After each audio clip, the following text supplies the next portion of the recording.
Welcome everybody to the series finale of the St. Louis Dragons franchise here on Madden 24.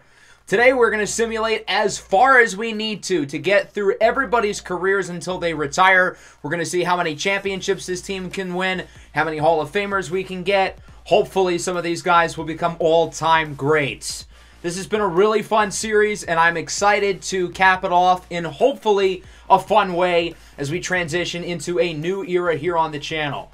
We've got a pretty young team with a lot of our stars such as Puma Whitlock, Arturo Modelo, and Simeon Bonnet entering their prime at 27, 28 years old. Of course, this past season was our best year yet. We went 15-2, swept through the playoffs, including beating the Baltimore Ravens in the Super Bowl 35-17. Puma Whitlock certainly did not have a perfect game, but he did well enough to win his second Super Bowl MVP. Our team has won back-to-back championships. We are littered with talent on both sides of the ball, but we're going to have some tough decisions financially because we can't pay everybody. We obviously have a tremendous core, but with Puma, Bonnet, and Modelo all being paid a whole lot, we're going to have to sacrifice some of these players over the next couple of years, and it's going to be harder and harder to maintain a championship roster. So we're going to deal with the challenges of that today, while simultaneously seeing how far we can get with these players. We've played pretty much Hall of Fame careers with guys like Puma, Bonnet, and Modelo. The legacy score to get into the Hall of Fame is 15,000, and those guys are pretty much right there. So it's a lock that those three are going to make the Hall of Fame, but hopefully we get some other ones as well, not just on our team, but some of the other drafted players in this series. So let's not waste any time and hop into our first offseason, and we're already going to be presented with some early challenges because we don't exactly have much money.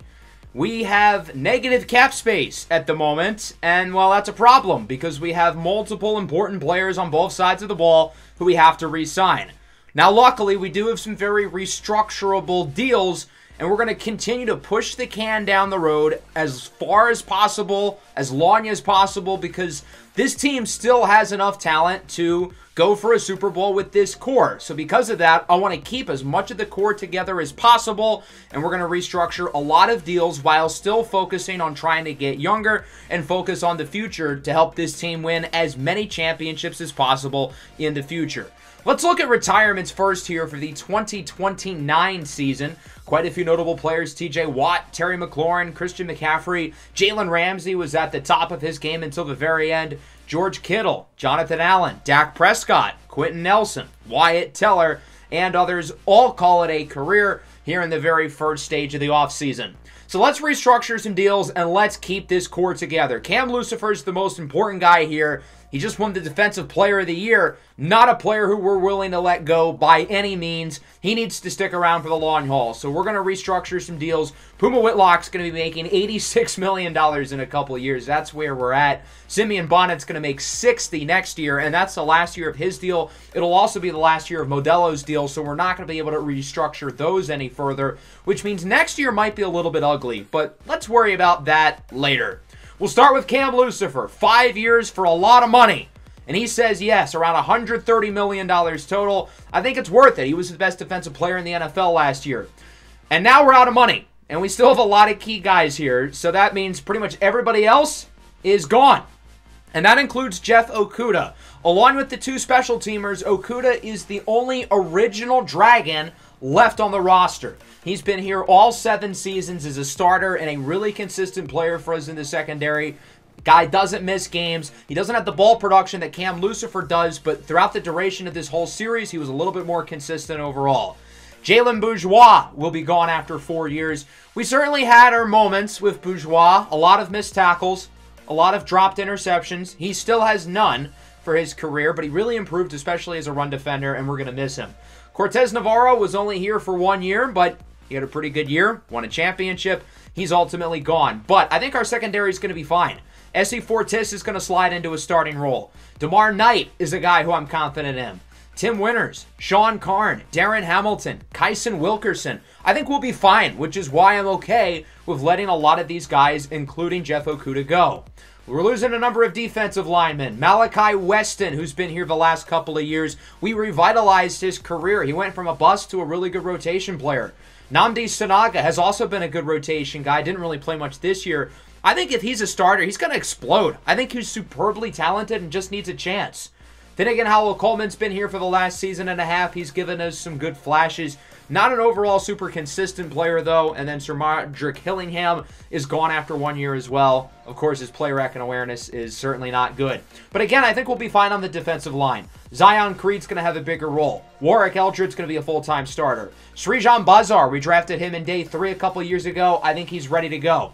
On the offensive line, we're losing Inazuma Mitsugu. At wide receiver, Colin Robinson, who's been a mainstay, is gone. And then at running back, for now, we're letting Darwin Juskins go. Both Juskins and Robinson have very similar stories. Two very successful players in the NCAA Next Up series. They were both drafted in Season 1. Not by us, but by other teams. We traded for him halfway through his second season, and he's been a really solid back for us for a while. But it's what he's done in the playoffs over the last 2 years, which has made him a legend on this channel. I want him to retire as a Dragon, but I don't really know how we can keep him because we have Milan Santa, who I think is ready to be the full-time starting back. And it might be in our best interest to not continue the running back by committee. That way, Santa can get his own backfield and Juskins can get his. So we're going to explore bringing him back. Maybe. We'll see.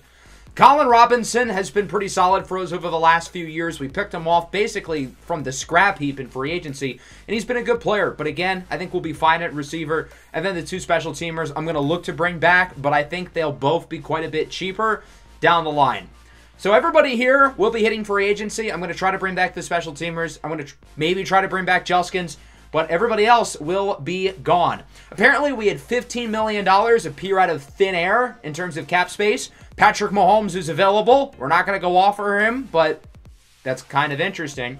So I wanted to look for some guys who could potentially make the team better on short-term deals, while keeping the open possibility of bringing back a guy like Darwin Juskins. But tight end Chasen Spiegel really should not be a free agent. He made the Pro Bowl last year as Carolina's second tight end. I like Wilson Villafana, but this is a notable upgrade. We're going to give him a 2-year deal. We're the top offer in the doghouse. I looked at safety Chuka Njobuku as well, but I'd rather just have the one offer. I simmed past stage 1. He has a new offer from the Bucs. We're not going to outbid them. And I think we're just going to try to bring back Darwin Juskins. There doesn't seem to be a ton of interest in him other than the Jets. He wouldn't start there anyway because they have Breece Hall. So we're going to bring Darwin Juskins back. We're going to try the running back by committee in the sim, and we'll see how it works. Patrick Mahomes is in our division. He is a Los Angeles Ram just for 1 year, but he is now a rival. Jeff Okudah is a Bear. Jalen Bourgeois to the Broncos. Cortez Navarro and Finnegan Howell Coleman to the Titans. Malachi Weston to the Cowboys. B.J. Ojolari goes to the Buffalo Bills, and then everybody else ended up not signing. That brings us into the draft. We don't have all of our picks, but we do have a good number of them, including the 32nd pick in rounds 1 and 2. Of course, these are now auto-gen classes. No more are my custom classes. So that means we actually have to use our skill to draft these players, and it might be a challenge. With the 32nd pick, I was looking between a few guys, but I'm going to go cornerback Javier Jenkins. Normal development, but he looks pretty good, and we could use some more talent in the secondary with 3 starters from last year gone. Marshall Wheeler in the 2nd round, hidden development, very strong pick. In the 3rd round, linebacker Emmett Brewer out of Ohio State, hidden development once again. I want to plan for the future at running back. Darwin Juskins and Milan Santa are only under contract for 1 more year, so just in case, it wouldn't hurt to add more. We're going to pick Joey Williams from William and Mary. Into the 6th round, we're going to add a tight end, Oscar Barnard out of Oregon State. I wouldn't mind adding some more depth here. Wilson Villafana is going to be entering the last year of his deal, I'm pretty sure. And then Richard Weeks and Juan Claxton will wrap things up for our draft. Nothing spectacular, but the first few picks look pretty good. Jenkins is the 3rd highest rated player in the class. He's a 77 overall, 79 if you count his temporary boost. Wheeler's a 73 and again has hidden development, so he should be a pretty good starter for us in the near future.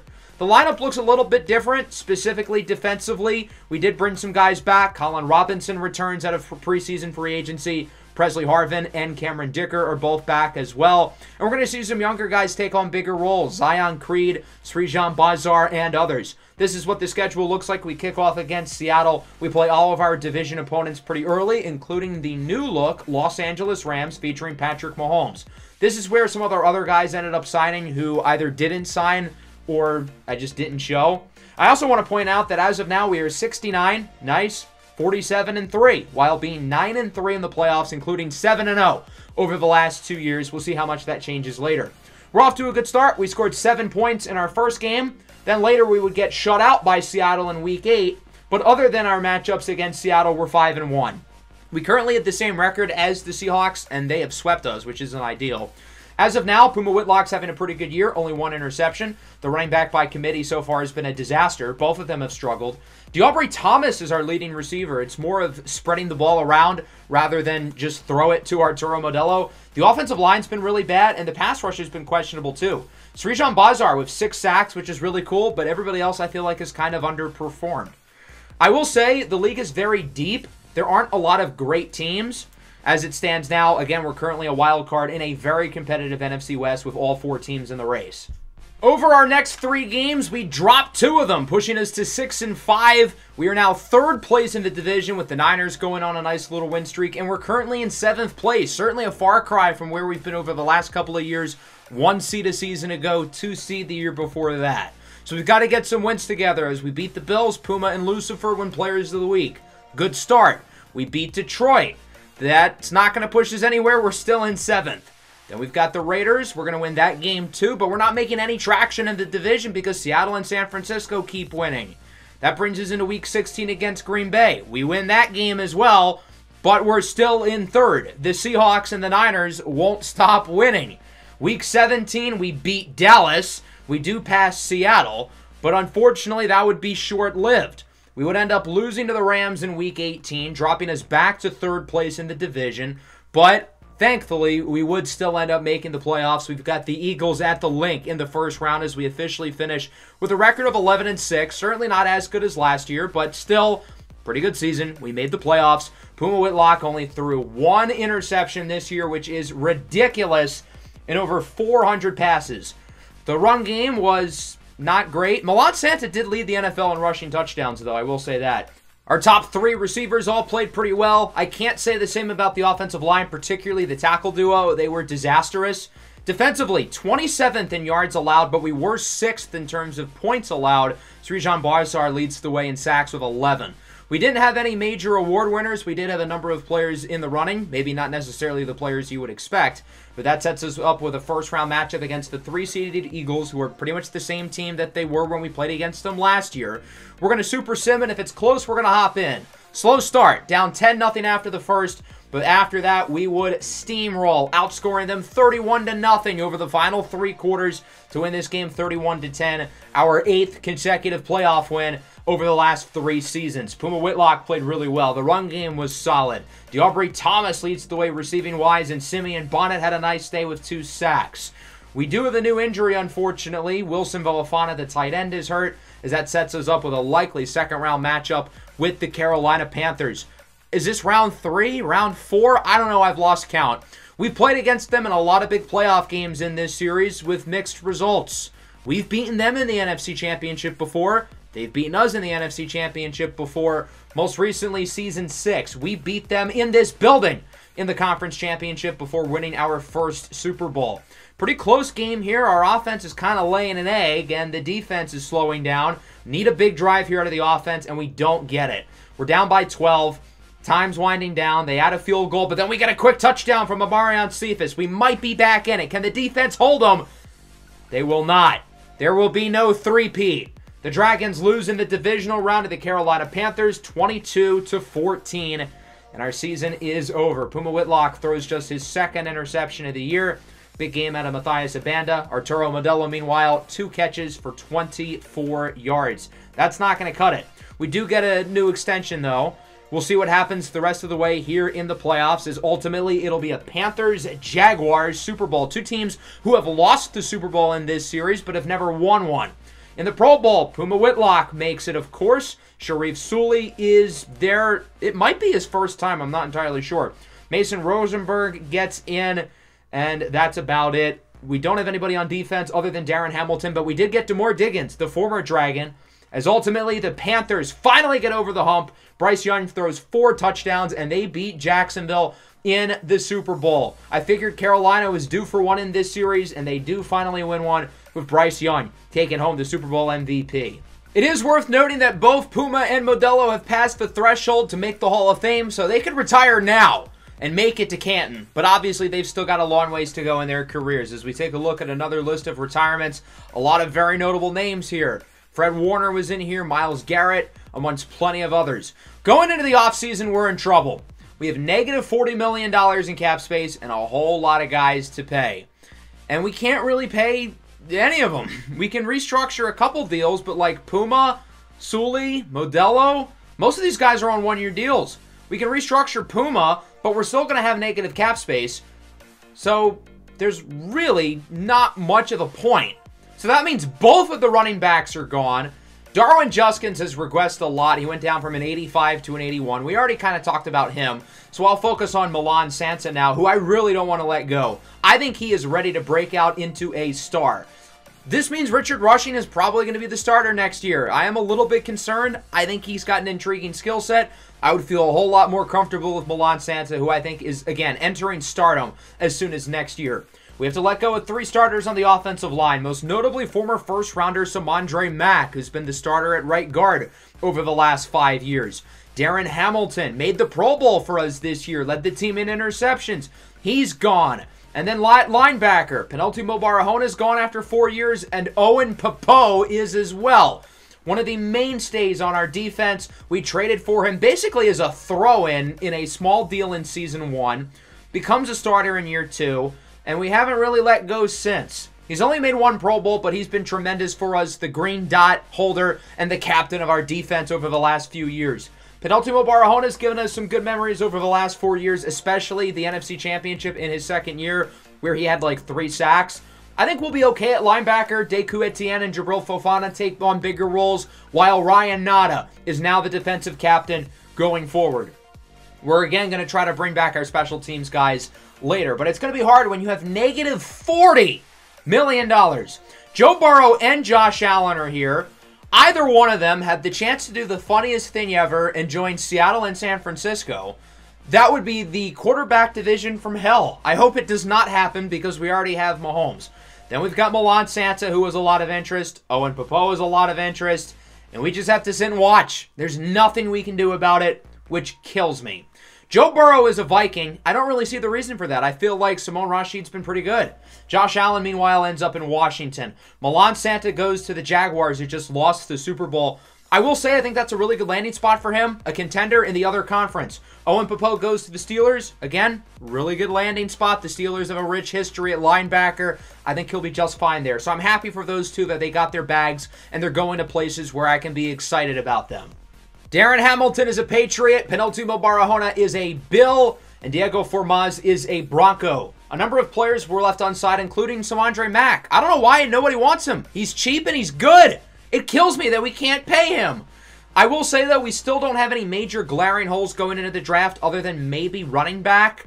And there are some running backs in this class I like. Jamario Barnes looks like an absolute beast. He's projected to go around 20. He might be a guy worth moving up for. I like Richard Rushing, but I don't know if he's the guy. So at 16, I looked at some offers from the Vikings. It doesn't look like they're willing to be very reasonable. I then took a shot, simulated to 20. He's still on the board.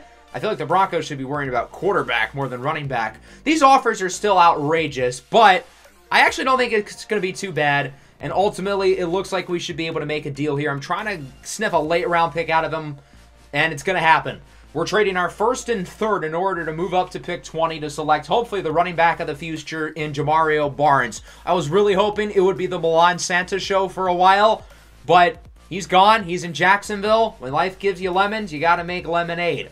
We only have 4 picks the rest of the way, though, which is a problem considering we're going to be losing more guys over the next few years. So I really want to trade back, but we're not going to, because there's a receiver who is projected to go quite a bit earlier who I kind of like. Tyree Lofton out of Florida was supposed to go in the first round, and sometimes receivers in this game slip for really no reason. And we've got both Amarion Cephas and Jalen Mallard not under contract after this year, and then Diopri Thomas is a free agent after next year. I'm not too worried about him, but just in case. From there, we're going to add some linemen. We pick a center, then we're going to pick a defensive end.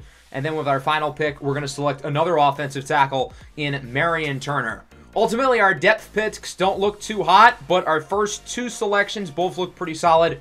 Barnes is only a 75. I was hoping he'd be better. He does have hidden development, which leaves me with some hope, but I am a little concerned. Not only did we lose some Andre Mack, but we're also losing Presley Harvin because, well, we can't afford him. I was able to bring back Cameron Dicker, though, which means he is the last remaining player from the original team from Episode 1. This is what the lineup looks like going into the second season of the day and the 9th overall. There's our new punter, by the way, replacing Presley Harvin after 8 very solid seasons. We're going to do some simulating here, but first I want to talk about the financial crisis that we're in. We're actually going to have a lot of money next year, $110 million, but we have to pay Bonnet and Modelo and a whole lot of other guys. That money is going to run out quick once we pay those top 2 guys. So we're going to simulate into week 3. We're 2-0. That's good. Simeon Bonnet's hurt. That's not good, as is Ronrakis Barber. So we're going to knock these 2 extensions out of the way. Bonnet's going to get a 6-year deal. Modelo's going to get a 6-year deal. Both of these are for a whole lot of money, but these guys are 2 cornerstones. We cannot let them go. Modelo does not accept, so we're going to make it a point to offer him here in week 4. We beat Carolina. That's cool. We get revenge. And ultimately, we would agree to a contract extension here in week 4 for 6 years with Arturo Modelo. Modelo signed for cheap last go-around, so I feel like he is worth his $250 million deal. Bonnet's making even more. So now we don't really have a whole lot of money. We've got these 3 gigantic contracts on the books. We only have $25 million to spend, and we've got like half of our lineup here. Sharif Sully, for instance, I don't know how we're going to pay him. Mason Rosenberg, we are going to pay now because, well, we still have money left over, so we might as well use it. Srijan Bazar is going to be extended. We only have $6 million left, and there's a lot of key players here. Ryan Knott is a player who we have to prioritize and bring back, but I don't know how we're going to do it. So let's simulate to the halfway point of the season. We'll cross that bridge when we get there, and we are currently 4-3. We started 4-0, but we've lost 3 in a row since. The defense, again, has been kind of shaky. So certainly not the stretch we would have hoped for after such a good start to the year. Our defense is 21st in yards allowed, 32nd in points allowed. Puma's having another great year. The run game's been a train wreck, though, while Milan Santa has been really good. He has more rushing yards than our 3 running backs combined, which does include Darwin Juskins. I was able to bring him back. We're not getting a lot of sacks. We're not getting a lot of picks. The defense has sucked. So let's continue simulating, actually only 1 week later, because Puma Whitlock threw 7 touchdowns against the Bucs, tying a single-game record. Our team scored 62 points. I think this is a good way of gaining some momentum after losing 3 in a row. Puma Whitlock would win the Player of the Week just a couple weeks later, joined by Ryan Nada, who has now won 2 this year. Nada's been ridiculous. He leads the NFL in tackles by far. 3rd in Defensive Player of the Year, while Puma's in 2nd for the MVP behind Mahomes. And he also leads the team in rushing. That's how bad our run game is. Milan Santa, meanwhile, continuing to produce. But I think it's unquestioned. He has to be the MVP. He is the offense. We're currently the 5 seed right now. The Rams, as you can see, are in 1st place. They have really rebounded with Patrick Mahomes back under center. They did agree to an extension with him last offseason, so he is still their guy. Here we are with them in Week 14. I would love to beat them. We don't. So the Rams are going to win the division, which means we're going to have to settle for a wild card if we even get in.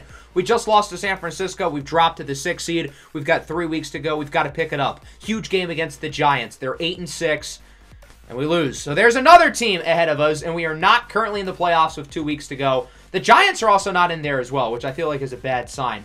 We beat Cleveland, but we lose Arturo Modelo. That's not great. And that brings us into Week 18, where we have climbed up to the 7th seed. So if we win, we're in. If we lose, we're out. It's a playoff game, and look who we're up against. The Baltimore Ravens, who I'm sure would love to spoil the fun for us. Very defensive game, but it looks like we will take this one. Although, hold on. It's a little close. We have to run the ball here late. I don't trust our run offense. But it looks like we're going to hang on. We went for it on a 4th and inches to close out the game, and we are going back to the playoffs. Puma Whitlock played well. The run game was actually pretty good. Jamario Barnes, who had a really disappointing rookie year, wasn't half bad. We're making progress. Hopefully it's a sign of things to come with him. So we will be going back to the playoffs at 10-7. We do lose another starter, Kyson Wilkerson, which is not good. Our first round matchup will be against the Josh Allen-led Washington Commanders. Notice that storyline, it says weak link. I wonder what it could be. We have multiple weak links. Is it the rushing offense? Is it the defense, which finished 31st in yards allowed and 29th in points allowed? Puma Whitlock put this team on his back. How did we make the playoffs? Our team stunk this year. Puma led the team in rushing because our run offense is a disaster. We had 3,000-yard receivers. The offensive line was okay. Got to shout out Ryan Nada, though. He led the league in tackles by far. With former Dragon Devin White in second, he has still been highly productive. Our leading sack getter had 6.5. That's brutal. I have no clue how Puma didn't win the MVP. And Ryan Nada also did not win the Defensive Player of the Year, which kind of sucks. So they're saying the weak link is the defense, which is true. It's not our only weak link. Again, the rushing offense is just as bad. So will Puma Whitlock be able to single-handedly win us some more playoff games against a talented Washington team on the road with a veteran quarterback in Josh Allen, still looking for ring number 1. And it looks like we will get the job done here. We win this game 24-13. Wasn't necessarily perfect, but a win's a win. The defense played well, believe it or not, as Puma Whitlock throws for 3 touchdowns, 2 of which were caught by Amarian Cephas. A lot of sacks. Nobody had more than 1.5. I changed the scheme before this game. I was using Cleveland.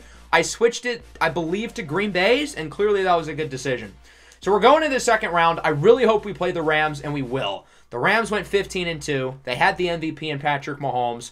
So how are we going to beat them? Is it a chess match or a hard-hitting brawl? Simply put, I want to bust him in the kneecap. I do not want the Rams to have any fun in this game. I want Patrick Mahomes at the end, rather than being sad the game is over and his team is out, to be relieved that he doesn't have to see our defense anymore, and it's so bad to where he leaves the Rams. That's the goal. Make the Rams quit, essentially. So it's a pretty close game so far. The Rams have the lead here at halftime. Now they're up by 14. The offense has got to get it together. 4th and 6. Why are we kicking? 60-yard field goal? Are we brain dead? How does a field goal help when you're down by 14? So that didn't go to plan. We end up losing 24-14. We didn't exactly bust them in the kneecap. And for the second straight year, we lose in the divisional round. So I'm salty that the Rams ended up winning. I hope they do not win the Super Bowl. The problem is it's going to be one of them, New Orleans or Carolina. Carolina winning would mean that Puma Whitlock and Bryce Young have the same amount of rings. New Orleans winning means that Callaghan October would have a chip. Luckily, neither of those are going to happen, though. The Rams end up going to the Super Bowl. They'll play against the Jaguars. Look, Jacksonville, I need you here. You've lost 2 Super Bowls in this series. Let's get it done. Let's win the ring. And, of course, Jacksonville has Milan Santa as well, so we have to live vicariously through him, and the Jags do win. So at least the Rams don't win the Super Bowl. Milan Santa was incredible. He might have just won the Super Bowl MVP. Santa, in his 5th NFL season, now has 3 championships, and he would end up winning the game's MVP. Milan Santa has turned into a superstar. He's the 4th-ranked back in the league. He wasn't that expensive, remember, last offseason. He wanted less than $10 million. I would have paid him double that if we had the money. But we didn't. So that brings us into a new season. Puma Whitlock is now 30. He's not regressing yet, but Darwin Juskins is a lot. He is now a 77 overall. Arturo Modelo, before he even signs his 6-year contract, is also beginning the early stages of regression, but he should be fine. He still has plenty of time. That brings us into the retirement stage. A lot of guys here. That brings us into the offseason now. We don't really have money. We do have some new contracts we can restructure with Modelo and Bonnet, which we might need to do if we want to bring some guys back. We're going to accept the 5th year for Warwick Eldred, and now we've got all these players with negative $11 million. As I said, I think Ryan Nada needs to be a priority, and I'm willing to restructure multiple contracts so we have enough. We lost Owen Popo last year. We can't lose Nada, especially considering he almost won the Defensive Player of the Year, and he is back. That gives us another restructurable contract along with Mason Rosenberg. We're going to make a few small moves. We're going to re-sign Tate Melendez to a long-term deal because we're going to need a backup quarterback. We're going to restructure Cam Lucifer in order to re-sign Wilson Villafana. He is back. We're also going to have enough money for DeMar Knight. He is back, and now with $430K, that's it. So Darwin Juskins is gone again for now. We're also losing some receivers, including Amarian Cephas, who's been here for the last 4 years. He's turned into a really good player. Double-digit touchdowns over the last 2 seasons. He's going to make a bag. I'm happy for him. Jalen Mallard as well, never really got a chance with us. He was supposed to be a starter, but with us extending Cephas and drafting D'Aubrey Thomas, he just never really got the chance. I'm excited for him now. Sharif Sully, what a great free agent signing this has been. Sure, it hasn't really aged well, but the 2 seasons we actually played, he was incredible. Jamiron Barber, gone after 3 years. He's been good, but not great. Not necessarily a bad signing, but he didn't quite live up to his potential, or at least his production with the Jets. Jabril Fofana's gone. He's been with us for 7 years. Highly productive linebacker. S8-23 at corner. Played a lot over the last 2 years. He is gone as well. That's a lot of young guys and a lot of depth. That brings us into free agency. We have $20 million appearing out of thin air again. We could theoretically put that into Sharif Sully, but we're not going to. So we are going to have some holes now for the first time really ever. We need an offensive lineman. We probably need another defensive back. We're probably going to need another linebacker, maybe another receiver. So the biggest thing here is that Samandre Mack is back in free agency. I never wanted to let him go. He left us last year, but hopefully we can bring him back this year. We're going to sign him along with a superstar development linebacker in Ja'Kai Exenor. We're going to restructure Mason Rosenberg. That way we have enough money for some pass rush depth, and we're going to bring back a familiar face, Trajan Bleichenden, who's been gone for the last 3 years. Jalen Hurts signs with the Titans. Josh Allen misses Buffalo so much he returns after 1 year. Lamar is a Falcon. Rashid is an Eagle. Amari and Cephas is a Colt. And Jabril Fofana does not sign anywhere. No one wants to give him $18 million, and I can't really blame him. Into the draft, Antonio Murphy will be our first-round pick. Kelvin Davis in the second round. A hidden development offensive lineman. The rest of our draft was pretty unexciting. No further hidden developments. So we did have some more guys signed. Jalen Mallard to the Eagles. Barber goes to the Browns. Jabril Fofana signs with the Commanders for a lot less money than he was asking for. And that brings us into Season 10. The team is really starting to look different now. We've gone through 2 off seasons. A lot of guys are gone. And we've got a lot of guys to pay. And we have negative $46 million in cap space. We have to win it all this year because we're going to be losing a whole lot of good young players. Things could get ugly fast if our team does not have a good season. So thankfully, we are 8-0 at the bye week. We have allowed 94 points this year. The defense went from maybe the worst in the league to maybe the best. Patrick Mahomes struggled against us earlier this year. Puma Whitlock has won 2 Players of the Week. Life is looking up. He has thrown 3 interceptions, though, which is a lot for him. Modelo's playing really well. Thomas has kind of struggled. He's been hurt, but he hasn't played all that well. He needs to pick it up because it's a contract year for him. Puma's second for MVP. Warwick Eldridge, first for Defensive Player of the Year. He is completely broken out. We would end up losing our next game to the Raiders. Arturo Modelo gets hurt, and Jamison Williams kind of torches us. And with Modelo hurt, D'Aubrey Thomas gets to be the #1 receiver, possibly improve his contract. So we're 14-2 with 1 week to go. Hopefully we can get the 1 seed, and we do. We beat the Bills 15-2. Bonnet wins Defensive Player of the Week. So this ties our best record in franchise history from 3 years ago when we last won the Super Bowl. Second in offense, third in defense, second in points scored, first in points allowed. This is the year. Barnes had a pretty good season on the ground. Modelo was really good. This team was more dominant than the team who won it all 3 years ago. Top 3 in every major statistical category. Bonnet had 18 sacks. Eldred had 16.5. Puma Whitlock wins the MVP. That's his second, while Bonnet beats out Eldred for the Defensive Player of the Year. That's only Bonnet's second DPOY of his career. It feels like he has more, but he doesn't. So we're going to play against the Niners here in the second round of the playoffs. Good start. We're up 10-0. Let's try to get them out early. 20-7 going into halftime. 20-7 going into the fourth. Okay, hold on, though. The Niners are making it interesting. They take the lead, and I think this is where we're going to hop in for the first time today. Try to complete the comeback and win this game. On first down, here's D'Aubrey Thomas out of bounds at the 32. Thomas did play well after Modelo got hurt. I'll give him credit. He really performed as the #1. Here is Barnes down the sideline, beats multiple guys, and is pushed out by Talanoa Hufanga.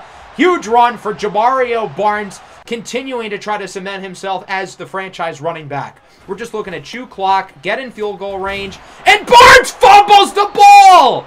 The Niners pick it up! That ball was clean out, no need to review. That's a fumble! Jamario Barnes might have just lost us the game.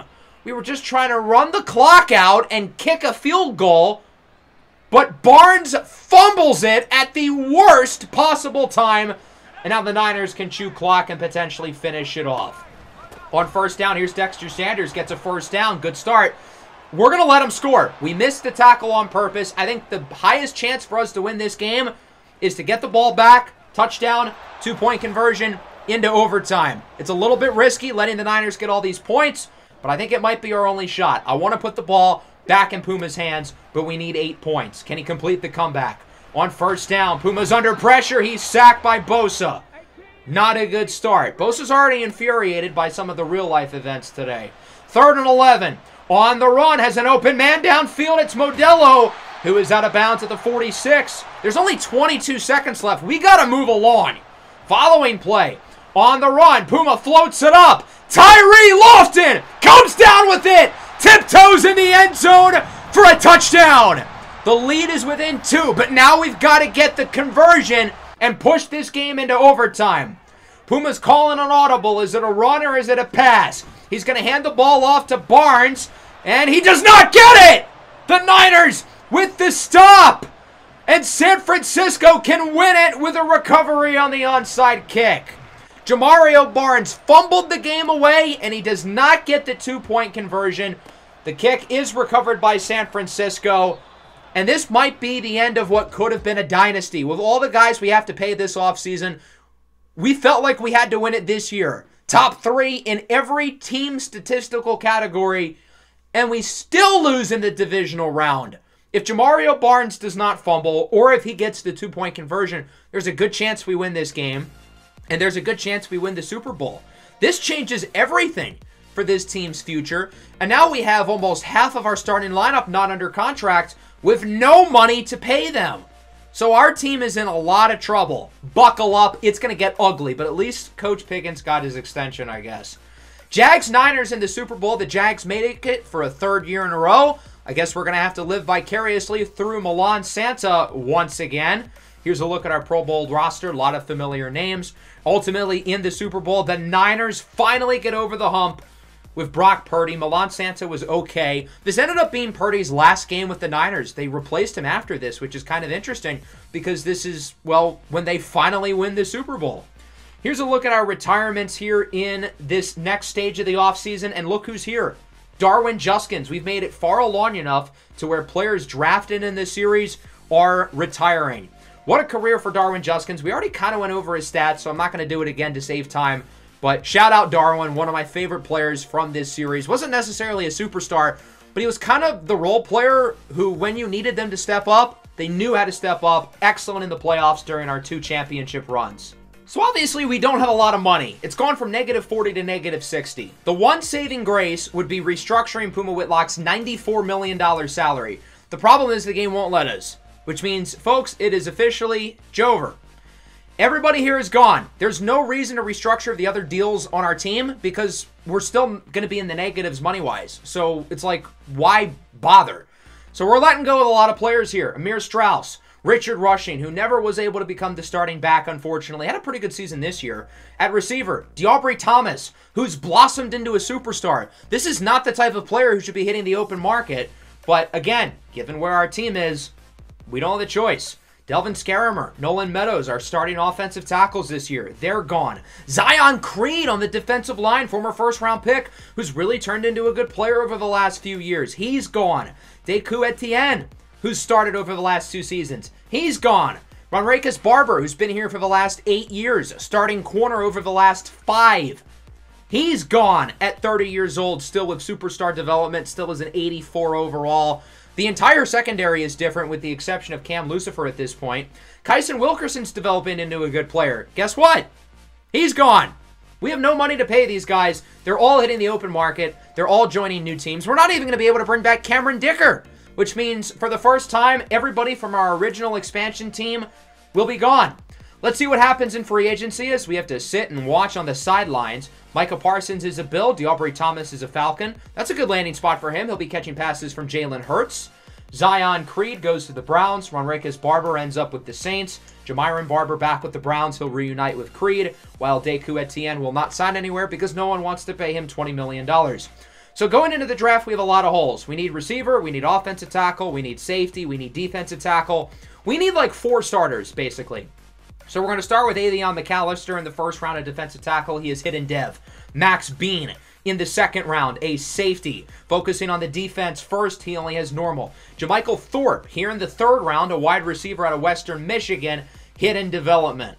That brings us into the fourth round where we've got to focus on the offensive line. Jimmy Rowe only has normal. We're going to double down. Stephon Pickney also only has normal. But I really like the first 3 guys we picked. McAllister, Bean, and Thorpe, all of whom are going to have roles on this team going forward. The Bears picked a 68 overall quarterback, 3rd overall, Cam Lafferty. More like Cam, I'm laughing at the Bears for picking another bad quarterback. Jeff Okudah is a Falcon, reuniting with D'Aubrey Thomas, amongst some other guys on the move. Deku Etienne rejoins Jalen Bourgeois in Denver. And that brings us into the 4th season today and the 11th season overall. Year 10 in the career of Puma Whitlock, who is now the longest tenured player on the roster. Let's simulate to the midseason point, but before that, we've got some contract stuff to work out. The problem is we have negative money next year. Now, the good thing is Warwick Eldred is the only super notable deal here. He's a guy we have to bring back, so hopefully we make it work in the offseason. As we're 5-3, we're in first place. Not convincingly, but hey, first place is first place, coming off a good win against the Indianapolis Colts on the year. Puma Whitlock's playing really well. Again, only 1 interception. Jamario Barnes seems to be getting a little better, I guess. The receivers have been up and down. Modelo's been decent. Simeon Bonnet, though, has 15 sacks. He's in 3rd for the MVP as a defensive player. He's only had 1 game this year with less than 1.5 sacks, which is kind of like the opposite of what he's been throughout his career. He's always been inconsistent on a week-to-week basis. He's got a chance to break the sack record in his career. Has some work to do, but it's very possible. I simulated a few weeks forward. Simeon Bonnet is still balling. Warwick Eldred, meanwhile, has 14 sacks. Bonnet drops to 6th in the MVP race, but he's at 21. He's 100% breaking the record. Puma Whitlock just won the Player of the Week in Week 17, but we're 8-8. We're not in the playoffs. We are probably not going to make it. We're kind of hoping for a miracle, and we lose against the Niners for the first time since Season 2. That was Puma's rookie year. We're not making the playoffs. Now, on the bright side, we are going to have a last-place schedule this year. Simeon Bonnet did break the sack record. Not convincingly. He kind of sucked to end the year. Barnes also sucked to end the year. 3.2 yards a carry is not good. Modelo had his best year at the sim, though, so that's a win. Defensively, 23 sacks for Bonnet, 16 for Eldridge. And again, there's our look at Simeon Bonnet. It was inevitable that he was going to break the record at some point. I'm happy he finally was able to do so as he wins his 3rd Defensive Player of the Year. Let's go through these playoffs pretty quickly because we're not in them. The Ravens are playing the Vikings in the Super Bowl. The Ravens just had the #1 pick last year. Things change fast in this league. No Lamar Jackson in Baltimore, though. They had the former Cowboys pick, Connor Canyon, while Minnesota, of course, has Joe Burrow. There's your Pro Bowl roster. Pretty cool to still see Isaiah Likely continuing to make Pro Bowls in New England as the Vikings beat the Ravens. Joe Burrow is a Super Bowl champion. He does not do it in Cincinnati, but he does it with the Minnesota Vikings, who finally win their first Super Bowl ever as a team. Burrow wins the Super Bowl MVP. That brings us into retirements. I mentioned Isaiah Likely earlier. He calls it quits after 12 seasons. I know it says 15, but remember, this game is kind of glitched. So Isaiah Likely was one of the OG guys on our team. He became a starter in Season 2 and instantly became one of Puma Whitlock's favorite targets. In the 5 years he was a starter, he finished with exactly 8 touchdowns on all 5, between 70 and 80 catches for a good 700, 800 yards, and he always put up very similar numbers in New England, finishing as a 6-time Pro Bowler. Honestly, it felt like he made it more. He won 1 Super Bowl with us back in Season 5, and with a legacy score of over 15,000, he will be making the Hall of Fame. Our first Hall of Famer from the series, the great tight end, Isaiah Likely. Orlin Babylon down there, another former Dragon, calls it a career. So we're in kind of a better spot in terms of where our team's at. Bonnet is starting to regress, but we've been saving up skill points. Puma Whitlock is a lot cheaper, so that's cool, as we're going to restructure some other contracts here, give us some cap flexibility in order to re-sign Warwick Eldred. He's one of those guys where it feels like we absolutely have to pay him. Now, I will point out that is what I said about D'Aubrey Thomas and Zion Creed and Milan Santa, and all 3 of those guys are gone. But Warwick Eldred might be even more important than them. So we're going to have just enough money to be in the green in terms of cap space. Obviously, that's not enough to re-sign him, but I have a master plan that I think might be just crazy enough to work. We're going to offer him pretty much nothing. Obviously, he's going to say no, but we're going to tag him, and we can be over the cap space after we tag him. Now, we're still going to have to pay him next year, and we're just going to worry about that later. Luckily, he's back on our roster this year. We have no money to spend here in free agency, but we're not really losing anybody super important, unlike the last few years, so I guess that's good. Here's a look at the free agency moves around the league. Joe Burrow, after 1 year in Minnesota, is now in Indianapolis Colt as he looks for ring number 2. That brings us into the draft. We actually have a pretty high pick this year, 13 overall. I feel like we have to hit on it. being that, well, we're coming off a pretty down season. So we're going to pick a center. I know it seems a little bit silly, but Brian Thomas looks like a good player. We're going to go back to the offensive line in the second round. I was looking at a few different players here, but we're going to go with Tyler Barksdale, a tackle out of USC. We lost a couple guys on the offensive line last year, so hopefully those two can make an impact for us. They both have hit in development, and they're both above 70 overall. Linebacker Melvin Harris also has hit in development. It wasn't a super strong draft class, so I didn't feel super bad that the first-round pick we got wasn't that high of a rating. As I was cutting players in the preseason, the game suggests that we cut Arturo Modelo.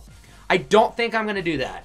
Before we get to the regular season, I quickly want to update you guys where we're at in terms of regression now that a lot of our key players, specifically Puma, Bonnet, Modelo, have now made it into their 30s. They're the oldest players on the roster. Cam Lucifer as well. So far, we've actually gotten really lucky. Puma Whitlock has not been touched by regression at all, even though he's 32.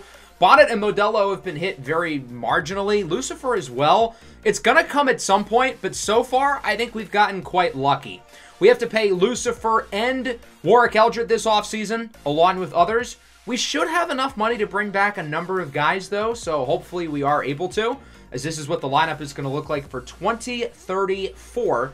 We'll see how things end up going. Oh, God, we're 2-6. We have tied for the worst record in the league. Yeah, things are not going well again this year, and it really looks like any chance of a dynasty, per se, at least with this core, it's not looking good. The run game still is non-existent. Arturo Modelo is really the only weapon on offense. Warwick Eldred's playing well, but other than that, no one's been all that good. Or we might be back. We have won a number of games in a row. We have a slim shot, but a shot of making the playoffs. We're 3-8. We've won 5 straight. How about one more? We do beat Seattle, but we missed the playoffs. I'm honestly still encouraged, though. 6 games in a row to end the year gives me some hope that maybe this core isn't dead, per se, yet, and we've got a little bit left in the tank, even though statistically we were really not that good. Another strong season, though, for Puma Whitlock. Statistically, one of his worst years, but still really good. Jamario Barnes, again, was pretty disappointing. The experiment with Barnes, I'm losing patience. He has not really developed. Warwick Eldred at 11 sacks, Bonnet with 8. Simeon Bonnet has no year-to-year consistency. He's so weird.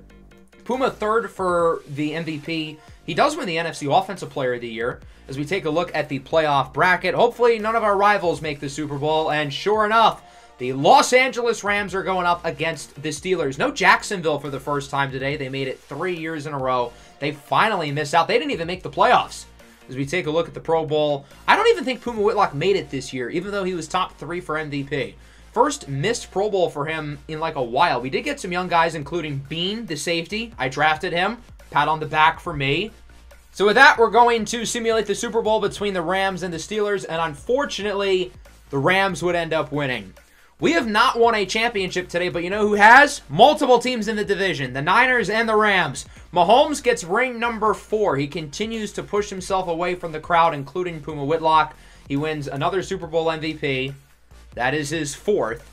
And ultimately, the Rams are the champs. As we look at the retirements for 2034, we're really starting to see drafted players retire now, which means you know we are far along. Jeff Okudah calls it a career. I don't like that he's retiring in San Francisco. That doesn't sit right with me. But still, what a career for Jeff Okudah, one of the last remaining players from the original expansion draft. He was the only position player who was on the team from Season 1 to Season 7 the entire way. Never made the Pro Bowl, but was a really strong corner for us, and again, was a full starter for 7 years. Then again, Howell Coleman is done. Trenton Simpson is done. Griffin Weaver III is done.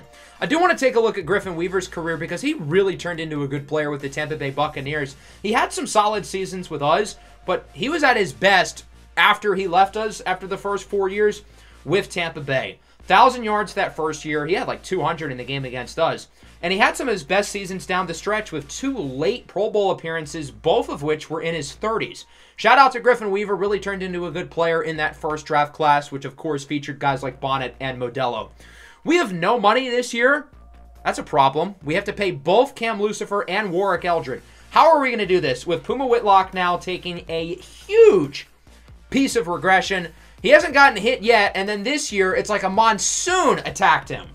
He's still the best quarterback in the game, but he's no longer at the peak of his powers. Simeon Bonnet has regressed a little bit, but we've been saving up skill points, and he is right back to being a full 99 across the board. But he's going to continue to get hit as he gets older, now at the age of 32. And I think the biggest loser might have been Arturo Modelo. He is all the way down to a 90. The end of that contract will not age well. Cam Lucifer took a hit, and now we're going to get to restructuring some deals. We got to pay both Lucifer and Eldred. Warwick Eldred in particular, given his age and how good he is, we cannot let him go. Lucifer as well, I want him to be a Dragon for life. I don't want him to go anywhere. So we're going to do what we did last year. We're going to have enough money to pay one player and then franchise tag the other one. We have to make it a priority to extend Warwick Eldred to a long-term deal. So I think that's going to be the priority first. He's going to be a little bit cheaper as well than Lucifer, which is going to make this whole process easier. But he needs to be locked up. He's 27 years old. He is a superstar. 7 years. It says we don't have enough money. So I went all the way down to neutral, and he still says yes. From there, we're going to offer Lucifer nothing. He says no. We're going to tag him for $35 million. It doesn't really matter what the price tag is, though, in terms of the tag. It's not like we can pay anybody else, and ultimately, everybody else is going to have to walk. But we do have Warwick Eldred. It is now a restructurable contract. Since we have negative $35 million, though, it's not really worth restructuring now. There's not much of a point. In free agency, Trevor Lawrence leaves Jacksonville for the Niners. That's fascinating. Mahomes, after his Super Bowl in the Rams, goes to a new team, the Kansas City Chiefs. He missed it so much there that he wants to come back. And in the draft now, we have the 18th pick in the first round. There are some interesting players here on the board. Again, I feel like we have to hit on this pick, and we're going to pick a running back. It didn't work last time with Jamario Barnes. He hasn't played well over the last 4 years. He was just let go, being that his contract expired. And we're going to pick Marcus Malone, who's also a 75 overall. We need someone who can play, though. We couldn't sign anybody because we have no money. We couldn't trade for anybody because we have no money. We had to draft somebody and hope that we can develop him. I think Malone is a better shot, though. He did come out with superstar development, so maybe he can be the guy for us in the backfield. We do have some money opened up next year, but we've got a lot of guys to pay, including Puma Whitlock. The 7-year extension for him is now over. We are 4-3 here at the midseason mark. We started 3-0, but we have slowed down since then. Looking at where we are statistically, Puma Whitlock has been honestly not that good. He's only thrown 8 touchdowns so far. He has only thrown 2 picks, but he hasn't looked like himself. Malone has been okay. I'm willing to take my time with him, given his development trait, but we were already burned by using a first-round pick on Barnes, so it is risky doing the same strategy again. Defensively, Simeon Bonnett's having one of his good years. He's at 8.5 sacks. Hey, there's DeAubrey Thomas in Atlanta.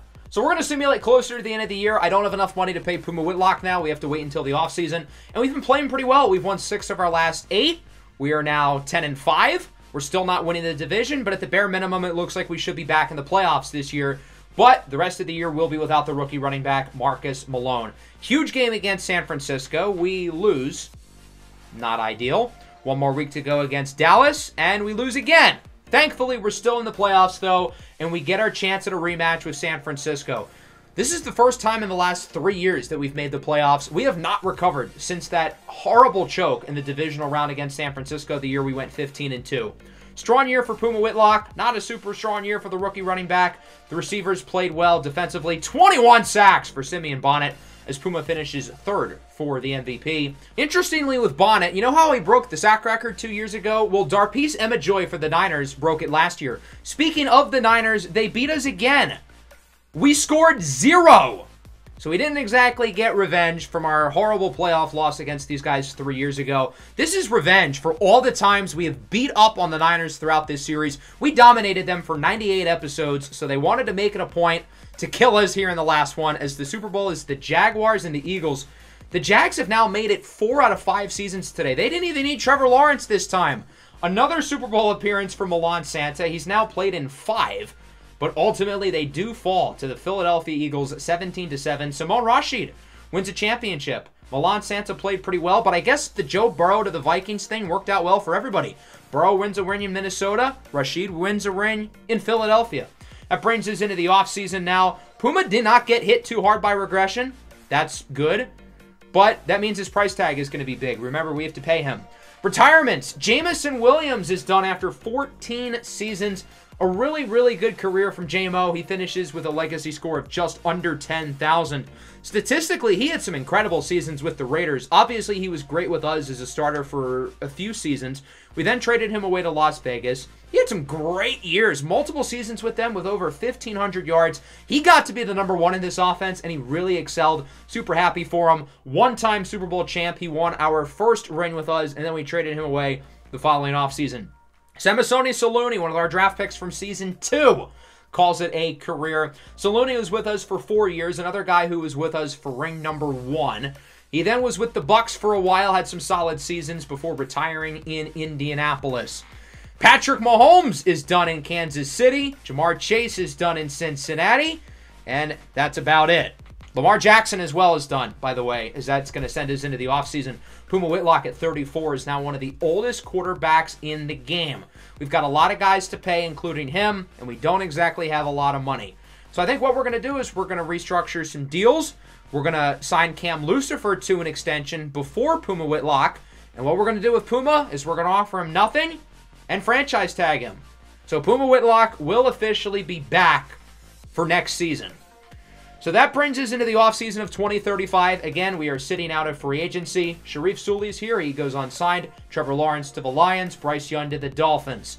That brings us to a new season now. I've put the drafting on autopilot at this point. I think the CPU is going to do a better job than I have. You'll never guess what I'm about to say next. For the first time maybe all day, we have money. $132 million. We've got a lot of guys to pay, though. Ryan Nada, Cam Lucifer. Puma Whitlock's going to take a big chunk of that deal. 3 years for close to $200 million. He is back. We end up going 9-8, missing the playoffs for a third time in 4 years. We didn't necessarily have a super bad season. Puma Whitlock played really well. Jamichael Thorpe, holy moly, he was really good. Simeon Bonnet had 17 sacks. Puma ended up winning the MVP, believe it or not. I feel like this wasn't even one of his better seasons. In terms of passer rating, towards the middle. In terms of yards and touchdowns, towards the bottom. But he still ended up winning the MVP. As he's now played 13 seasons, he is pretty high up on the NFL all-time leaderboards. He's cracked the top 10 in terms of yards and touchdowns. Arturo Modelo has cracked the top 10 for all the receiving leaderboards. And Simeon Bonnet has 181 sacks. There's a real possibility that he breaks the sack record. He's probably going to need 2 seasons to do it. The Steelers beat the Cowboys in the Super Bowl. Ty Poland wins Super Bowl MVP. That brings us into the offseason. Former Dragon Cortez Navarro is gone. Ronrakis Barber retires as well. He, interestingly, had some of his best seasons of his career right at the end with New Orleans. Started for 5 years with us, then spent the last 4 years with the Saints, where he was really good. Made 2 Pro Bowls, both with New Orleans, and even won a Best Defensive Back award. Matthias Abanda and Khaled Garrison retire, spending their whole careers with their teams. Bijan Robinson, Otto Askew, and now here we go. 2 big ones. Arturo Modelo and Cam Lucifer came in together, and they're going out together. We'll start with Cam Lucifer. He has been our #1 corner pretty much for the last 13 seasons. And look, we had our ups and downs. 2028, 1 defensive back of the year, but he was abysmal in coverage. I thought we were going to let him go. But then 2029, he was really good in coverage, and he picked off 15 passes, winning the Defensive Player of the Year. We've kept him around, and he has played really well. His legacy score at 13,000 will put him just outside of the Hall of Fame, but I really think he has the resume. 3 Pro Bowls, 2 Best Defensive Back. I mean, he didn't deserve it the one time, but Defensive Player of the Year, had one of the greatest defensive seasons ever, and has been a good starter for almost 15 years. Arturo Modelo, second on the legacy leaderboard in terms of receivers. Regression has not been kind to him at all. He is an 81 overall, but he has still been a tremendous player. Took him around half the year as a rookie to see the field, and we never took him off. I think somebody in the Discord server, link in the description by the way, asked who the best receiver we've ever had in a Madden series was the other day. And I really think it might be Arturo Modelo. Maybe it's recency bias, but I think during the actual series itself, he was more impressive than guys like Scottie Pickens and Tykeem Keon Sr. Broke the receptions record, 1,800 yards, 22 touchdowns. His peak maybe wasn't as high as Keon's. He wasn't as good in the long-term sim as Scottie Pickens was, but I think his well-roundedness puts him ahead of those guys. I think he was a better all-around player. Better route runner, better hands, maybe not as dynamic with the ball, maybe not as fast, but I feel like he was a better, more consistent overall receiver. He made the Pro Bowl 7 times, league leader in receptions 4 times, 2-time best receiver, 2-time offensive player of the year, and with a legacy score of around 25,000, he will be going to the Hall of Fame. which is very well deserved. Let's look at both of these guys, where they're at in terms of active leaders. Cam Lucifer with 40 interceptions is pretty comfortably the current active leader in the NFL. And even if not for his 15 interception season back in Season 7, he would still be tied with Deshaun Faith at 25. It's actually a lot closer with Arturo Modelo in terms of a lot of the receiving statistics. You'd think that he would be comfortably higher given how good he was in the actual series. And then even in the long-term sim, even though he wasn't as good, he still never finished with less than 1,000 yards. But in terms of receptions, yards, and touchdowns, Dynamite Williams is right there. Williams is actually tied in touchdowns. Now, Williams has been in the league for an extra year, but still interesting. So Olamide Samaro retires, the #1 pick in Season 1, drafted ahead of Puma Whitlock. Jabril Fofana retires as well. Demore Diggins goes down too. Really solid career with us in the Bucks. And that brings us to another big one. Owen Pappoe retires as a Packer, finishing right below Ryan Nada in terms of legacy score. We acquired him as a throw-in a trade in Season 1. He was the Robin to Devin White's Batman. He eventually became Batman, and he was really good.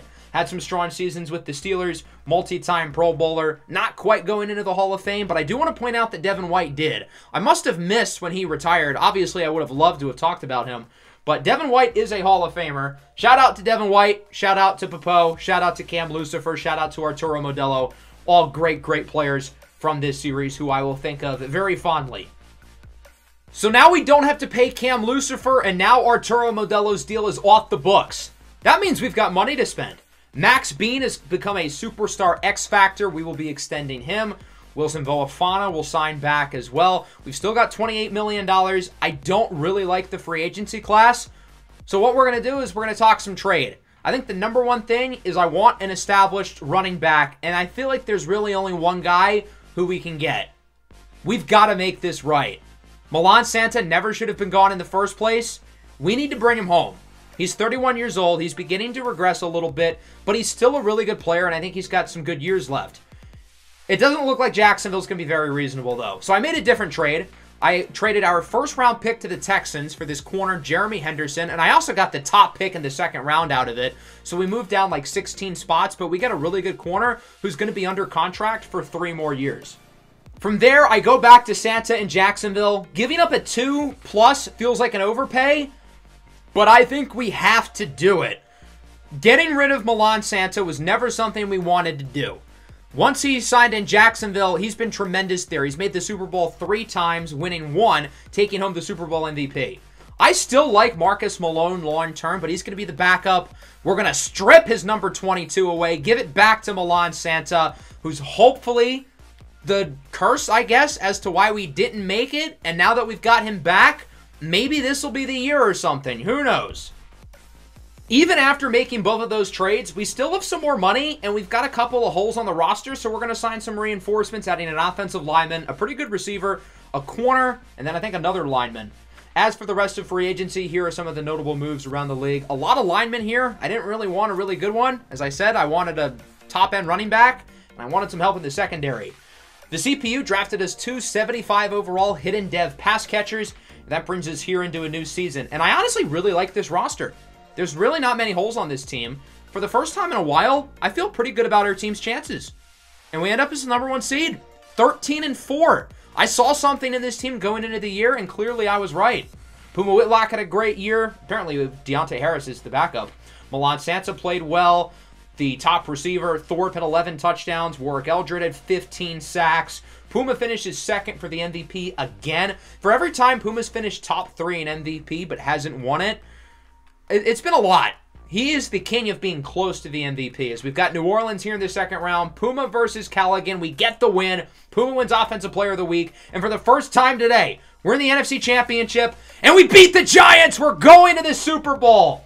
We haven't made it yet in this episode. We had the 2 in a row. And since then, it's been rough. 7 or 8 years of not getting out of the second round of the playoffs. But finally, we get back. It clearly was Milan Santa the reason why we've been missing. Santa is now in his 6th career Super Bowl. And our opponent today, the Pittsburgh Steelers, who just won it recently with Ty Poland.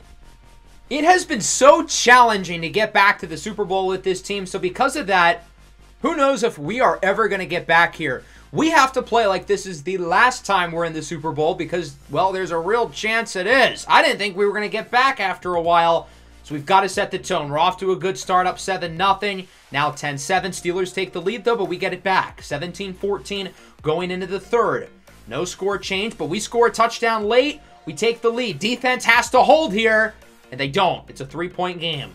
Offense has to chew clock. Let's see what they can do. They get a field goal. So it's a one-possession contest. I trust our defense. I'm not going to hop in. And that clearly looks like a mistake. 4th and inches. Got it. On the goal line. They take the lead. It's a 1-point game. We're hopping in. Let's win ourselves a Super Bowl, shall we? 2nd and 10. It's a screen. Milan Santa. Welcome back, buddy. He's out of bounds for a first down. Santa looking for ring number 4 in his 6th career appearance in the Super Bowl. 3rd and 10 now from the 39. Gotta convert here. Biggest play of the game. It's caught by Thorpe, who breaks a tackle. What a play by Thorpe to get the first down. Around 30 seconds to go. 3rd and 8. We're not quite in field goal range. Gotta get this one. Puma, short throw. Back to Thorpe. He's got it. We may miss Arturo Modelo, but Thorpe is keeping us alive. Now we're going to try to run the ball, center the kick. Don't fumble it. Good. Milan Santa brings it to the 21. We're going to let this clock go. We're going to call time with 2 seconds left to win Super Bowl 72, I think. He got it! The St. Louis Dragons have won the Super Bowl! We won it back-to-back seasons coming into the episode. But then we couldn't get back. It's been, what, 7, 8 years? I don't know. I've lost count. But finally, we win another one. All it took was getting Milan Santa back. He's the reason. He cursed us. And now that he's back, we're able to do the thing. He gets ring number 4. Arturo Modelo and Cam Lucifer both essentially died for our sins. With them retiring, we didn't have to pay them. That opened up the pocketbook for us to get a guy like Milan Santa, who's done a whole lot of winning in his career. And speaking of winners, Puma Whitlock, 5-0 in championship games, 2-0 in the college football natty with 2 college football playoff MVPs. He has won 3 Super Bowls with 2 Super Bowl MVPs. We'll see if he ends up getting a 3rd today as we beat the Steelers with Ty Poland and head coach Mike Tomlin. Yes, Mike Tomlin is still here. I don't think Puma's going to win the MVP because Milan Santa, 107 and 2 scores. What a game from Santa, looking for his 2nd Super Bowl MVP, and sure enough, he gets it. Milan Santa, an all-time playoff performer, and it's ironic because early in the series, he didn't play in the playoffs because he was always hurt. But now he consistently is performing in the playoffs. He has made it to the Super Bowl 6 times in his career. He's won it 4 times with 2 Super Bowl MVPs. Here we go into retirements. Sharif Sully is done with the Raiders. Again, what an elite free agent signing this was. I don't know how Dallas let him go to begin with, a player of his caliber. He was a big piece of our back-to-back Super Bowl wins. Along with him, Simeon Bonnet is done. He will not break the sack record. Had he stuck around for one more year, I think he would have. Regression never really hit him. He's a 95 overall. The thing with Bonnet was that he was always inconsistent throughout his career in terms of the sack production. Always an elite run defender, but in terms of the sacks, you're going to get some seasons with 20 and some seasons with 6. Nonetheless, an all-time great player, 190 career sacks, 294 TFLs is the most in the history of the NFL, although Will Anderson's catching up.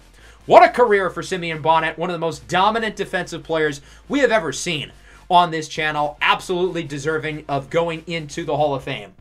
Other notable names here include Jalen Bourgeois, JT Robinson, Malachi Weston retires as well on the defensive line. That was a cool turnaround. Zachariah Drake, I think, might have won an MVP at one point. Going back to Bonnet, though, real quick. As I said, I thought he could have broken the sack record if he stuck around for one more year, but sometimes you got to retire on top. I get it. And with that, we really don't have many guys left. Puma Whitlock is now 36. He is officially at the tail end of his career, but I think he's still got some good years left.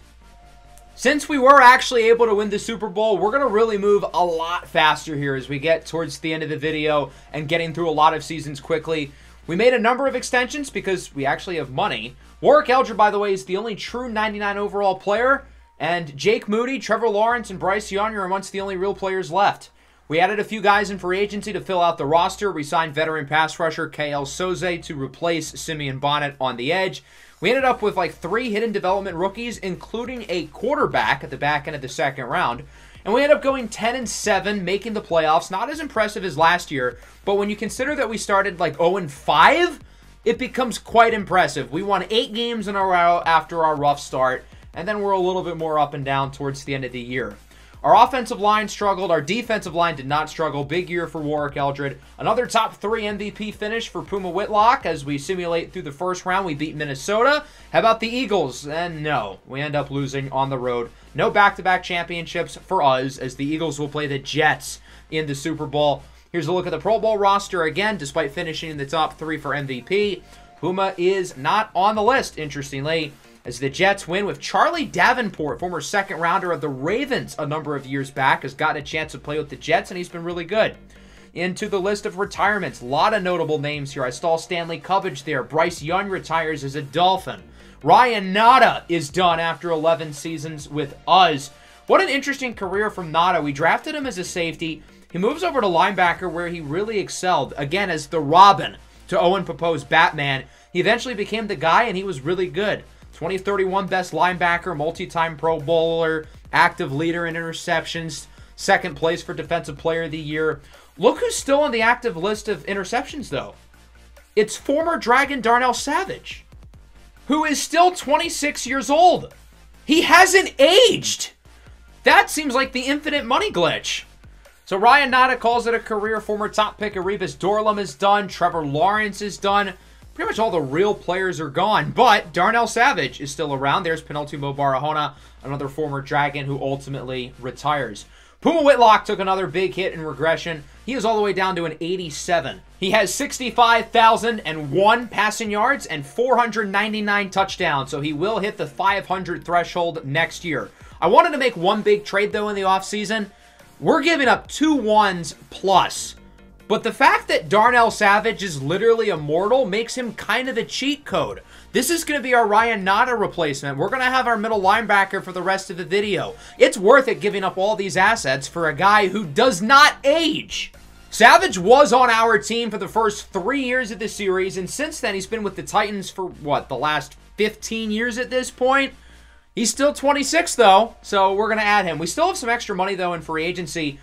And Dean McKennedy is right there. This could be the Simeon Bonnet replacement. He says yes. We could have signed Zion Creed back, which would have been cool. But Dean McKennedy is literally the one defensive player in this series who's been better than Simeon Bonnet. We ended up going 11-6. Puma Whitlock only threw 21 touchdowns. Why did this guy throw 7? Puma played every game. It's not like he got hurt. This guy came in the last week of the year and threw 5. Puma doesn't have any injuries, though. He's fine. Another big year for Thorpe receiving-wise. The offensive line was tremendous, and then the pass rush duo, 33.5 sacks between them. McKennedy wins another DPOY while Eldred comes in third. We've got the Rams in the first round. We get revenge from all those years ago. We beat the Bucks, who won 14 games, and now it's the Packers, who we lose to. Dean McKennedy's former team. Green Bay, I guess, doesn't really miss him. They're going to the Super Bowl for the first time in the video. And unfortunately, because, you know, screw the Packers, they would end up beating New England in the big game as we've got another group of retirements. Zion Creed is done after 12 years. Really turned it around after a slow start to his career. I guess we were right paying McKennedy, though. We have Milan Santa retiring after 13 years. He was in the league for a while as a running back. What a fascinating career. He split carries with Darwin Juskins the first 4 seasons. Got 1,000 yards with us once. I wanted to bring him back. We had to let him go, though, because of money. He signs with the Jags, where he became a really good player. Played in 3 Super Bowls for them, won 1, along with the 3 rings he won here. 4-time Super Bowl champion, Milan Santa. Srijan Bazar retires as well. He's joined by Samandre Mack and DeMar Knight. Mack had some really good seasons for us during the actual series. Bazar and Knight, more of long-term sim guys. Bazar in particular, he spent his entire career with us. It's listing him with the free agents, but he was on our roster this past year. From there, we hand out some extensions. Puma Whitlock, 3 years, $195. We also extended the running back, Marcus Malone. We finally have a good running back. He's actually developed. As for Puma, I expect this to be the last deal of his career, or at least the last big one. We would go 12-5, winning the division. The backfield was really good. The running back, Malone, had a phenomenal year. Puma finishes 4th for MVP. McKennedy wins another Defensive Player of the Year. He's just recently broken the sack record, 215 on his career. In the first round, we beat the Cowboys. In the second round, we lose to the Philadelphia Eagles, who will make it to the Super Bowl. Another Pro Bowl for Puma, despite the fact that he's only an 87 overall, joined by a number of other guys. I saw Warwick Eldred there. I saw Dean McKennedy there, as the Colts beat the Eagles in the big game. So that sends us into the offseason of 2040. And I want to point out that I was looking at the roster before retirement, and you'll notice somebody's missing. Puma Whitlock's gone. He has decided to call it a career before cashing into his recent 3-year, $200 million deal. He's done after 17 years, and we'll talk about him shortly. But first, we'll go through the rest of the list. There goes Ty Poland, 1-1 in Super Bowls, lost to Puma. Charlie Davenport, another former Super Bowl champion. Dyson Dwayne, I actually want to talk about him really quick. He was the 2nd overall pick in one of the drafts during the series by the Cowboys. And I remember there was one game, he was playing pretty well against us, but I said up to that point he had kind of been a bust. Once he left Dallas, he turned into a stud. Great years in Minnesota. During his final season, career high in sacks with 18. Fascinating stuff. Let's look at our retirements now. Former MVP at quarterback, Rami El Rahman, retires, along with Dragon legend Dean McKennedy, who's obviously going to be most known for the 11 seasons he spent in Green Bay. #1 pick, turned their franchise around, essentially, and a big reason why they became a strong team. It's kind of unfortunate for him that they won a Super Bowl the second he left.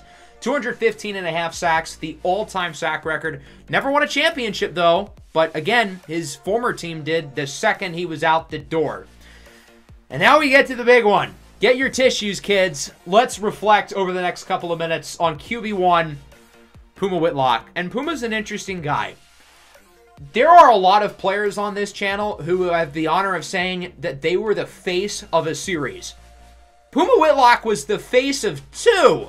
He was the face of the NCAA Next Up series last year, and he was the face of this one. 6 seasons during the actual series, 11 more during the long-term sim. Let's talk about him as a player first, because my goodness, was he incredible. During the first 4 years of his career, he was one of the better quarterbacks in the NFL. The question with him, though, was injuries. He only missed 2 regular season games, but he also missed multiple playoff games, and it was a question of if he could stay healthy. After his rookie deal, never missed a game the rest of his career. Talk about health. In terms of his passing, the first 4 years of his career, he threw quite a few interceptions. It wasn't necessarily a problem, but he always threw double digits. His highest after 2027 was 7. He had multiple seasons with 1. Puma Whitlock does not give the ball away. Consistently throws for a lot of touchdowns, high completion percentage, a lot of passing yards. He's the total package at quarterback. He's an improviser. He's got a strong arm. He's accurate.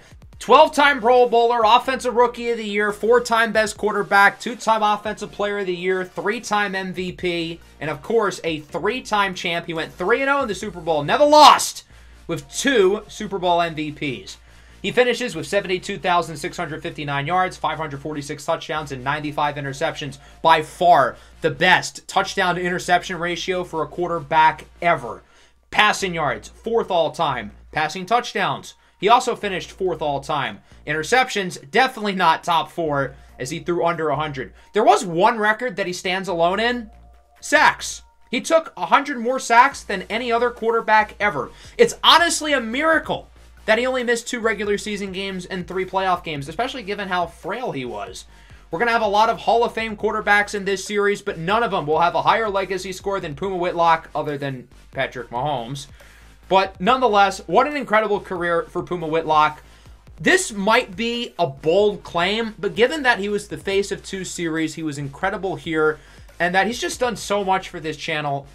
As he retires now, I really feel like he might be the GOAT of any series, any game, ever. And it didn't take long for me to know that this guy was a stud in his college career. He didn't even play, and I had a feeling this guy was going to be special. Take a look.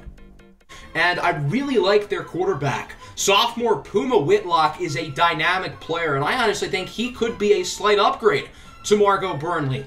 If Puma Whitlock plays to the level that I think he can, I think Ohio State is the team to beat. They are my preseason pick to win the national championship under the condition that Puma Whitlock is good.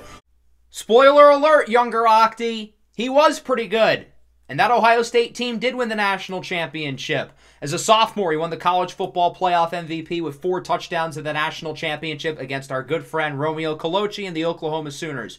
The following season as a junior, no passing touchdowns in the Natty, but 292 rushing yards and 4 rushing touchdowns, beating our good friend Darwin Juskins and the Washington Huskies. After another strong season as a senior, Puma declared for the draft as the presumptive #1 pick. The problem is we had the 2nd pick. But lucky for us, the Bucs chose not to pick him at #1, giving us an easy choice 2nd overall. With the 2nd pick of the 2024 NFL Draft. Only a matter of time, Cap. Yeah, we're good. I got a feeling you won't be waiting much longer. Making moves over there? Man, she called a shot. Hey, Coach.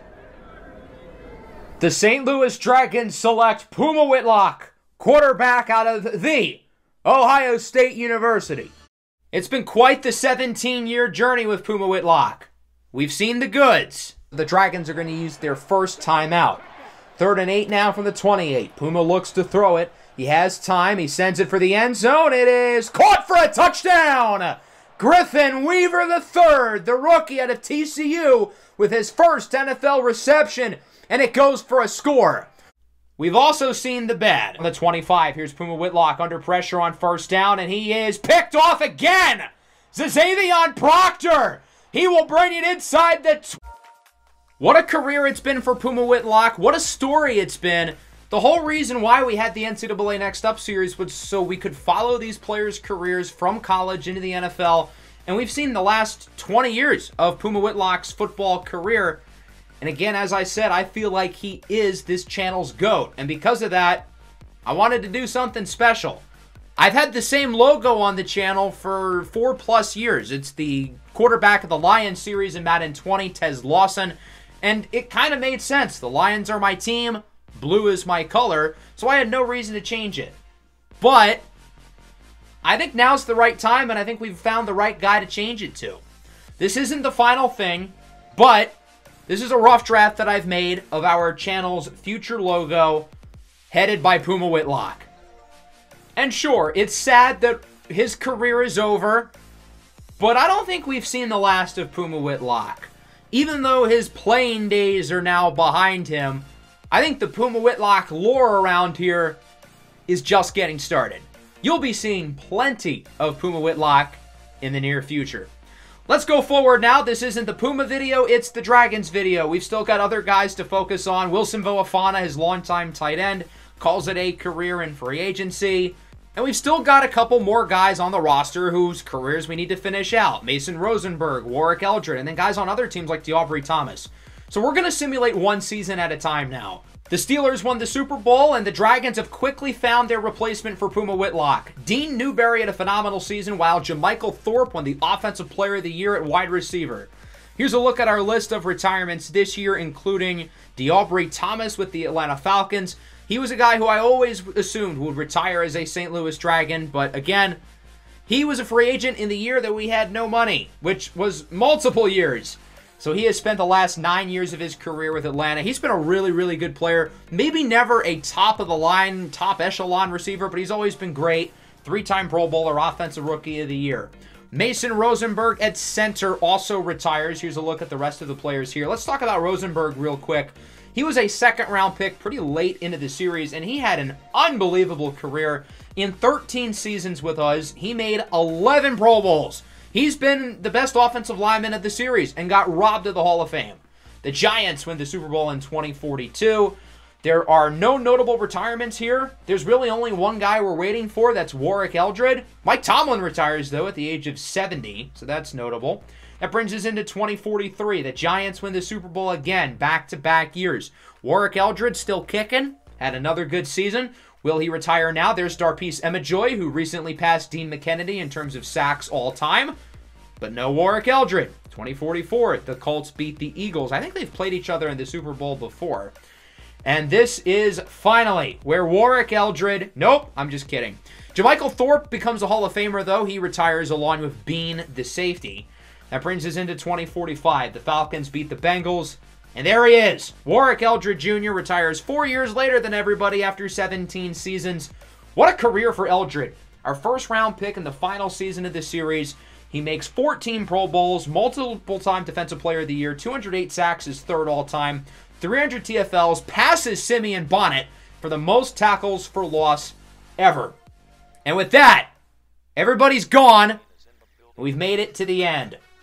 What a series it has been. We've got to see so many great players develop into Hall of Famers.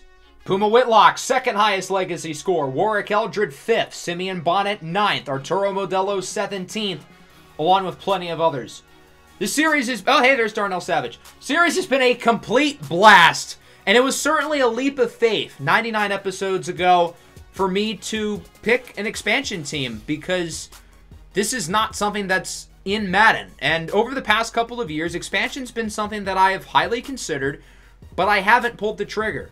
Expansion is something that I know people have always been up and down about. Expansion always wins the votes when I have a vote to help me decide the team. It seems like half of the people really like the idea and half of the people don't really like the idea. It's polarizing, but I really wanted to do it this year and I'm happy I did. I'm happy I picked the Dragons. We picked a really fun expansion roster to start out with. We've drafted really fun players like Puma Whitlock, Simeon Bonnet, Arturo Modelo, and plenty of other guys. Some players who we've followed through the NCAA Next Up series, and some guys who were newer. But nonetheless, it has been a pleasure. 3 Super Bowl championships, 2 in the actual series, 1 in the long-term sim, and no Super Bowl losses. Undefeated. Never lost. It's been a blast with this team. I've had a lot of fun. I hope you guys have had as much fun as I have as well. I know this is quite a bit early for a Madden series to end, but obviously with EA College Football coming out in a couple days, I figured it was time. Darnell Savage is still 26 years old, by the way. He's a 99 overall. I didn't think one of the members of the original expansion roster would end on the final roster here, but he is immortal. I wonder how much longer his career would go. I guess probably forever, considering he doesn't age. So that's going to wrap up the episode. For the final time here in the St. Louis Dragons franchise here on Madden 24, it has been a pleasure. I'm going to miss this series a lot, but before you know it, within the next couple of weeks, we're going to be talking Madden 25. We're not going to be doing expansion because, well, we just did it this year. And I'll be, sooner rather than later, releasing my list of teams that I'll be interested in. Hope everybody enjoyed the episode. Make sure to leave a like and subscribe to the channel if you are new. And again, for the final time here in the St. Louis Dragons franchise here on Madden 24, peace out. Go Dragons!